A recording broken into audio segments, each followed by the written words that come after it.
Welcome to week number 3 of the wrap-up show as we're getting ready to break down the scores from week 2 and give you a preview on what's getting ready to happen in week 3. Most of the teams go into district play this week. I'm Wyndell Campbell, your State Farm agent here in Oskaloosa, and we'll be bringing you all the updates on Oski News here this year.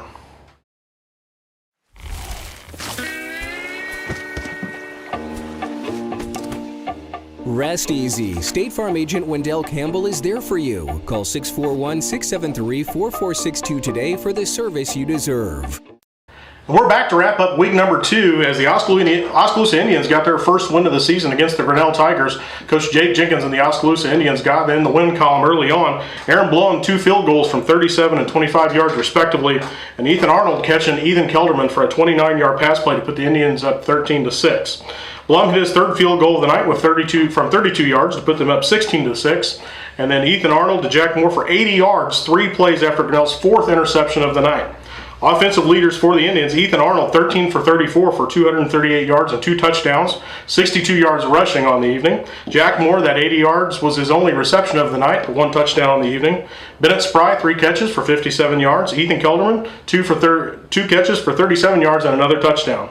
Your defensive leaders, America's world's fittest team, Vincent Ramirez with 14 total tackles and 3.5 tackles for loss. Jack Moore and Bennett Spry ended the evening with 2 interceptions apiece. 4 interceptions total for that Oskaloosa Indian defense against the Grinnell Tigers.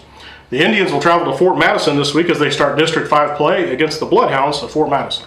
The Warhawks in North Mahaska defeated the Colfax-Mingo Tigerhawks in what we dubbed Hawk Bowl 2016 as they downed them 40-0. The defense there for Coach Stubbs' Warhawks pitching the shutout. Coach Stubbs' first win on the sideline for North Mahaska saw the Tigerhawks of Colfax-Mingo finding no solution for Cole Spolstra as Cole went for 162 yards rushing on the night.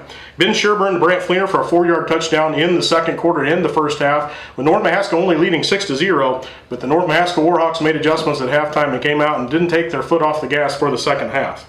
Sherburne to Brant Fleener took it into halftime, and then all North Mahaska in the second half. Spolstra with an 85-yard touchdown run. Sherburne tagged on a 51-yard run, and even Griffin Mullenberg, who we call his name quite a bit on the defensive side of the ball, got into the action as he capped off the night with a 25-yard run in the fourth quarter for a touchdown.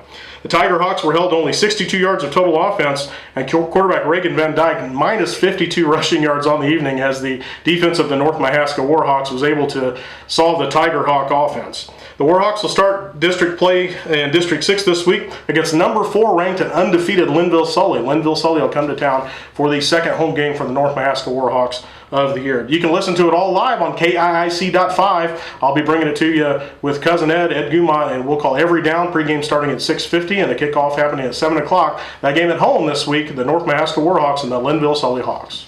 And to wrap up the rest of the scores from around the area on week 2, the Blue Demons of Alabia still looking for their first win of the season as they traveled to Pella Christian and were down 62-0. The Trojans of Pleasantville welcomed Centerville to town and picked up a win 28-14. The Keokuk Chiefs beat the Chariton Chargers 50-13. The Beacon Panthers 20, Davis County Mustangs 6. Eddyville, Blakesburg, Fremont, the Rockets got on the scoreboard but weren't able to solve the Sigourney Keota Cobras as the Cobras took this one 43-8. The Knoxville Panthers 14, Fairfield Trojans 45. Wayne Falcons defeated the Moravia Mohawks in 8-man action 40-22. The Indians of Indianola 21, Ottumwa Bulldogs 3. Ottumwa still looking for their first win of the season. Pella Dutch, this game was close into halftime, I believe 14-13 halftime score over the Dallas Center Grimes Mustangs, and they took this one 35-13, all Pella Dutch in the second half. Twin Cedars Sabres 60, the English Valley Bears 10. That game also an 8-man action. The Mustangs of PCM and the Montezuma Braves. This game pretty close, even though Montezuma, a Class A team, playing up to a Class 2A team, and PCM taking this one 34-12. The Demons of Lamoni 44, the Seymour Warriors 8, and the Waco Warriors 74, Tri-County Trojans, again an 8-man football 12. Waco taking that one. That's a wrap-up of all Week 2 action. We'll come back with a look at what's going to happen in Week 3. Most of these teams starting their district play.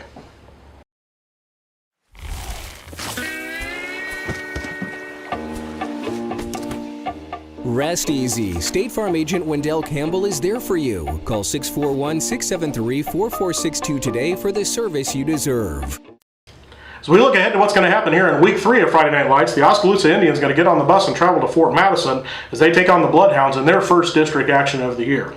North Mahaska, we'll have that one for you in KIIC.5. They welcome undefeated and number 4 ranked Linville Sully in Class A ball to North Mahaska Field. That game, pregame will start at 6:50, kickoff at 7 o'clock as they open district action as well. Look at some of the other games in the area as most of the teams will be kicking off their district schedules. Albia is going to go on the road as they travel to Prairie City, Monroe, a PCM team coming off a big win against Montezuma here last week. Davis County welcomes Central Lee to town. Centerville at Clark. Eddyville, Blakesburg, Fremont will go on the road to Sheraton. Pella Christian will travel to Des Moines Christian. It's a big matchup against the Des Moines Christian team there. Atomo looking for their first win of the season. They will be traveling to Des Moines Lincoln High School. Pella will be on the road at Bondurant. Sigourney at Highland, and rounded off Wayne at Lennox, that in 8-man action. So that's a wrap up for week 2. That's what's getting ready to happen here for week 3. We'll catch you next week as we break it down for week 3 and look ahead to week 4 as all these teams will be into the second week of their district play. I'm Wyndell Campbell, your good neighbor State Farm agent in Oskaloosa. Thanks for watching the Sports Update on Oskaloosa News.